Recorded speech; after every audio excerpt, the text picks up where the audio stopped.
Welcome to my video series, The Heroine's Journey.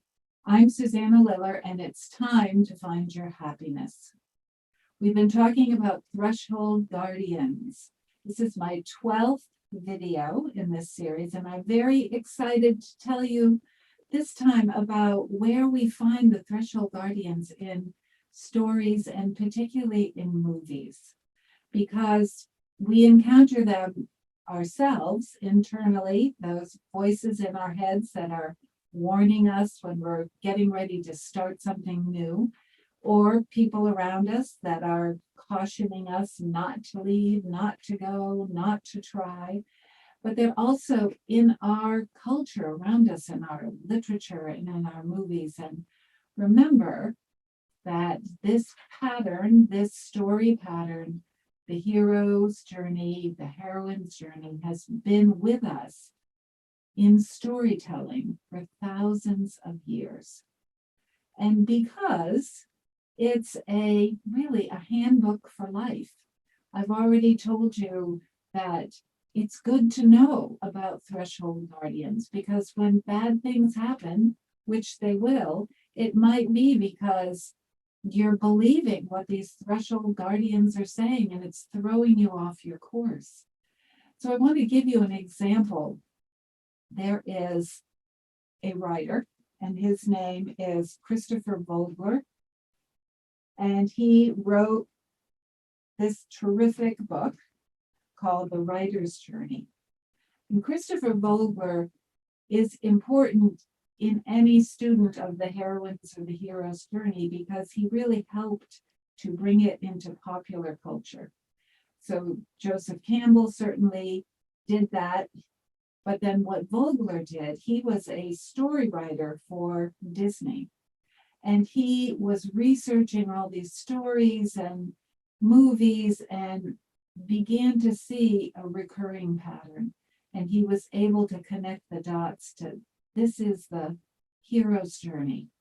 And he wrote a memo, a 6-page memo about the benefits of using the hero's journey milestones in movie telling, and was well known for it, and people were talking about it, and he began to give seminars about it, and he tells the story in this book. And this book is really, he took the memo and expanded it.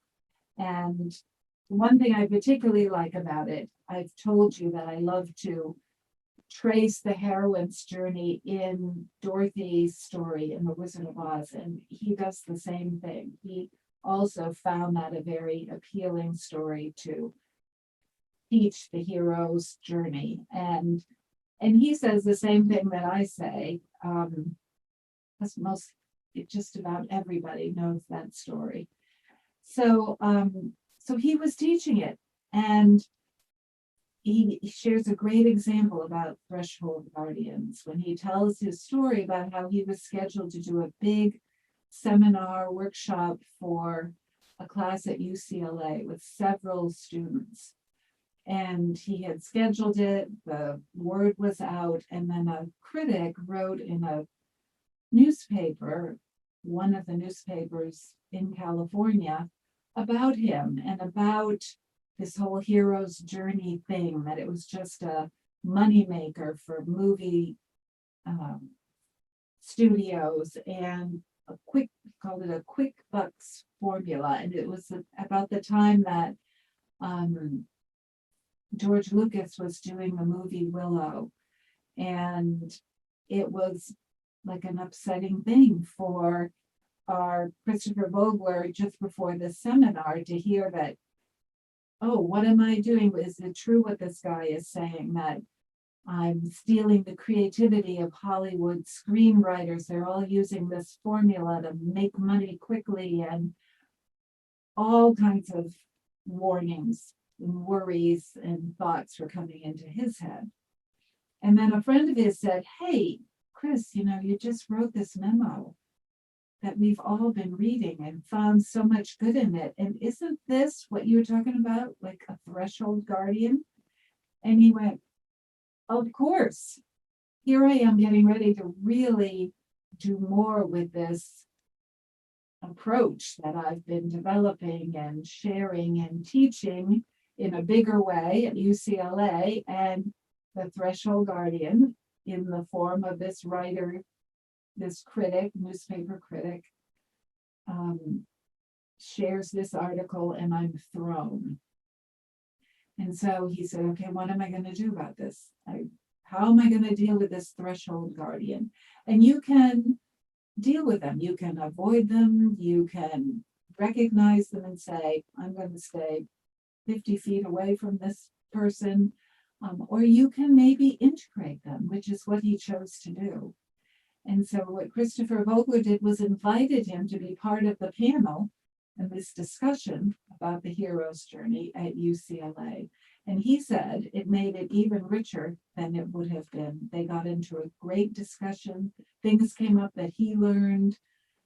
It worked beautifully. He created from a potential calamity an opportunity, and it really worked for him. But it was his real life experience with a Threshold Guardian that he was able to relate. So I highly recommend this book, and the whole hero's journey pattern for writing a screenplay or a book is in here, and he talks to writers and teaches writers in the book, and I highly recommend it. So what movies do we find have the hero or heroine's journey? And often I've talked about one of my heroes, Joseph Campbell's book, The Hero with a Thousand Faces, which he gives many examples in literature throughout all cultures and early writings of the hero's journey. But let's just go to our time. And this is one of my favorite things, to find the hero or heroine's journey in the movies that I love. And so one, which I've already talked to you about, is Star Wars.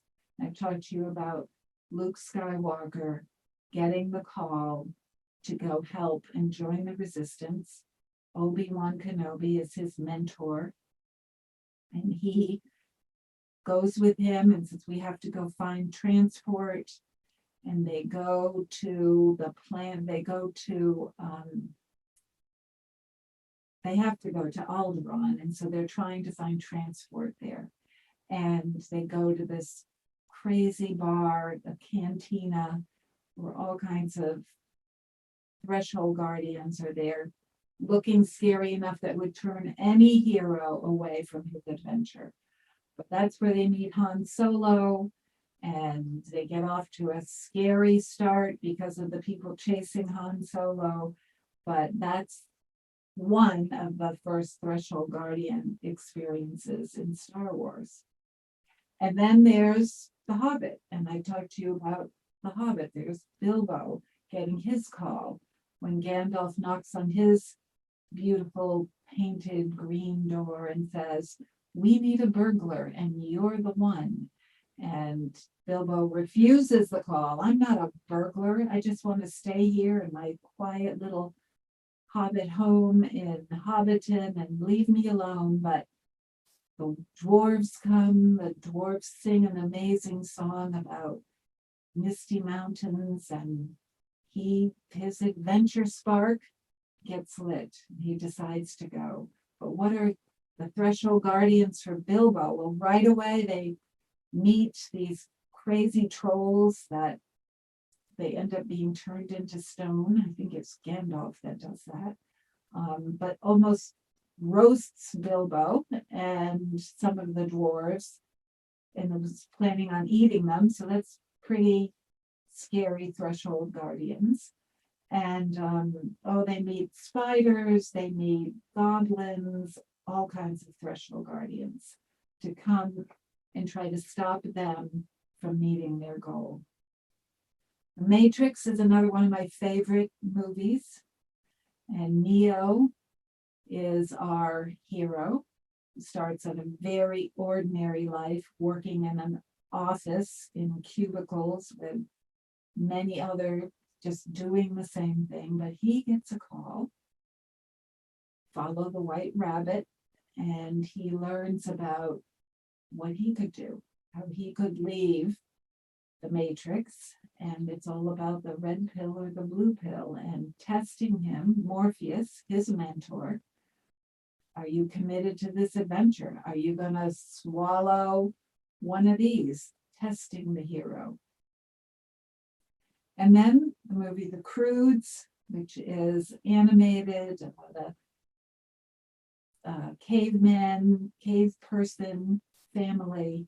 And there's several different threshold guardians. But one of the best, whenever they leave the cave and they're going hunting for food, because leaving the cave, that's the threshold, that's the scary thing for them.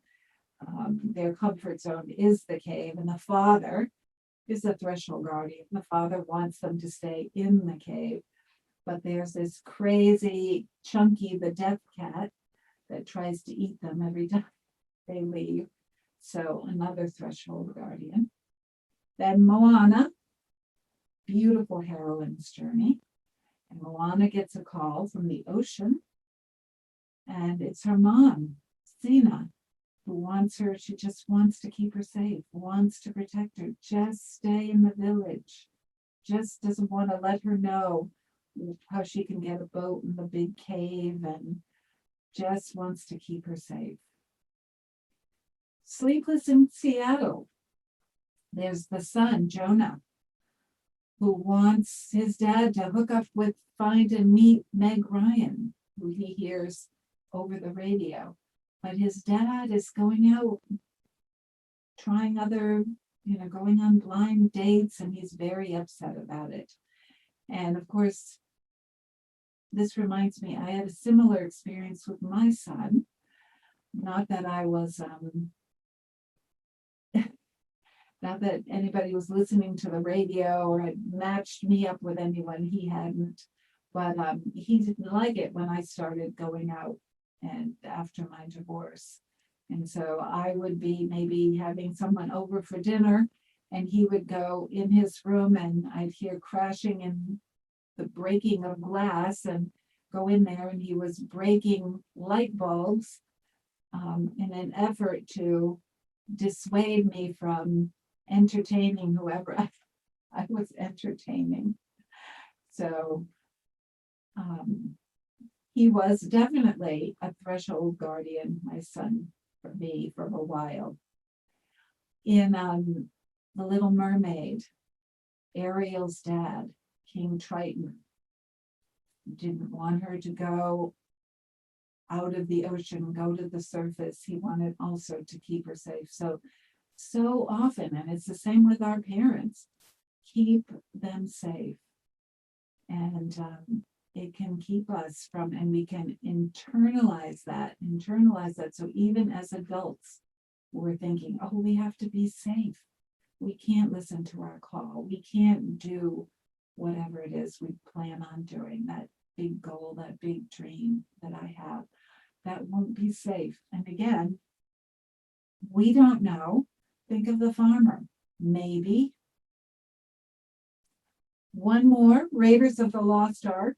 So one of the close to opening scenes, Indy is going in there trying to steal the idol, and that place is full of threshold guardians, all kinds of booby traps and spiders and all kinds of things coming at him, dissuading him from that particular mission and journey, which of course he keeps going and not paying attention and outwitting them as he goes.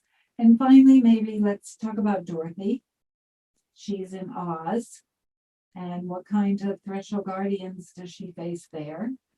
Well, remember the gatekeeper when they finally get to the Emerald City, and he opens that little door and doesn't want to let them in. Oz won't see you.